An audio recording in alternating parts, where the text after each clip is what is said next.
The storm rolled across the Montana plains like a furious beast, clawing at the sky with streaks of lightning as the wind hurled dust and broken grass across the Carson ranch, but Wyatt Carson didn't flinch. He kept working the fence line as if the clouds themselves owed him obedience, his jaw tight, his hat soaked, his hands raw from wrestling wire for hours, because that's what a man did when he had no one left. He worked until either the land surrendered or his body did.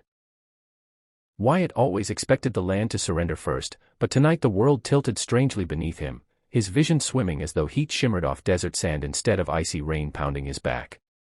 He blinked hard, cursed under his breath, steadied himself. He hadn't eaten since dawn, hadn't slept more than 3 hours in days, and apparently his stubbornness had finally decided to stage a mutiny. Bandit, his black gelding, stomped nervously behind him, ears flicking at the thunder, but Wyatt muttered, "Hold on, boy, just a minute more," and tugged the wire taut. And that's when the final bolt of lightning struck too close, sending a shockwave through the earth that rattled the fence post, rattled Wyatt's bones, rattled everything. He heard Bandit scream, heard the sky crack open, felt his knees buckle.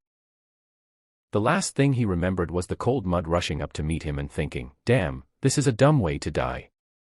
But death didn't have fiery red hair, nor did it smell faintly of cedar and leather and something wild.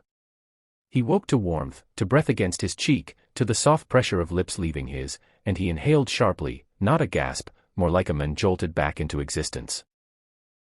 And his eyes flew open to find her hovering over him, her expression fierce, irritated, and inexplicably beautiful. "You kissed me while I was out," he blurted, his voice hoarse, confused, stunned. She smirked. No, smirked wasn't the word. This woman's smile cut like a knife and soothed like whiskey at the same time, and she wiped rain from her brow, saying, "I saved your life, cowboy. Don't flatter yourself." Her tone was sharp, but her hands were still trembling where they rested on his chest, and it occurred to him, slowly, foggily, that she must have been giving him rescue breaths. CPR. Life-saving. Professional. Nothing romantic about it. Except, damn, the way she looked at him felt anything but professional. Wyatt tried to sit up, groaning as dizziness crashed over him. She grabbed his shoulders firmly. "Stay down unless you want to pass out again," she snapped. "And if you do, I swear I'm not kissing you a second time." Wyatt blinked at her, thunder cracking overhead, rain pounding around them, the world still half spinning, and all he could manage was, "Who the hell are you?" The woman huffed, grabbed his hat out of the mud, slapped it onto his chest like an accusation, and said, "Name's Riley Quinn. And you're welcome." Morning light crept slowly across the Carson ranch, spilling gold over the fields, the distant hills, the weathered barn with its peeling red paint, and over Wyatt Carson's frustrated silhouette as he stood on his porch staring at the woman who had turned his world sideways in less than 24 hours, because Riley Quinn, fire-tempered, stubborn, annoyingly competent Riley, was already out in his pasture at dawn, moving with quick, decisive strides as if she owned the place, as if this wasn't his ranch, his land, his responsibility, and damn it all, he wasn't sure if he was irritated by her confidence or drawn to it, but either way she had stayed the night after insisting he shouldn't be alone after collapsing in the storm, and Wyatt knew he wasn't in any condition to argue, though waking up to the smell of her coffee, the clink of her boots, and the sight of her braids swinging as she worked had done something to him, something he didn't appreciate, something he didn't want to acknowledge, something that tightened his chest every time she glanced his way like she knew something he didn't. He walked toward her despite himself, despite the dizziness lingering behind his eyes, despite the fact that every step made his ribs ache from how hard she'd pounded on them during CPR, but she didn't turn when he approached.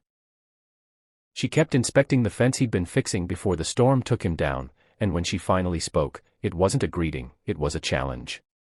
"You really think you're fixing this today?" she asked without looking up. "You can barely stand straight." Wyatt gritted his teeth. "It's my job." She straightened slowly, turning to him with that frustrating smirk that made him want to argue and kiss her at the same time. "Your job yesterday nearly killed you, cowboy." He opened his mouth to fire back, but the words stuck when she stepped closer, too close, and poked a finger into his chest. "You push yourself like that again, and next time you won't wake up to a kiss. You'll wake up in a hospital. If you wake up at all." Wyatt should have been angry. Should have told her she had no right to stay, no right to boss him around, no right to talk to him like she'd known him for years instead of hours.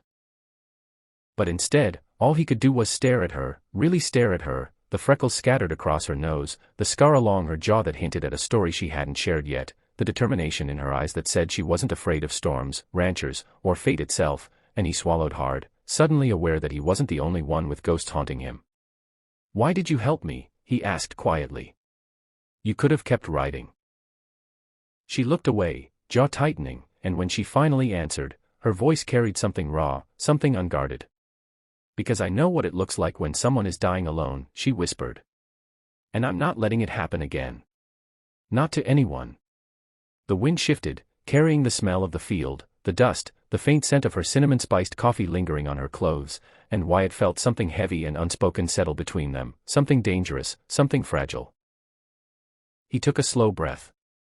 "Riley, what happened to you?" Her shoulders tensed. She turned away abruptly. "Fix your fence, Carson. I'm helping you whether you like it or not." And she walked off toward Bandit, leaving Wyatt standing there more confused, more intrigued, and more drawn to her than he had ever been to anyone in his life.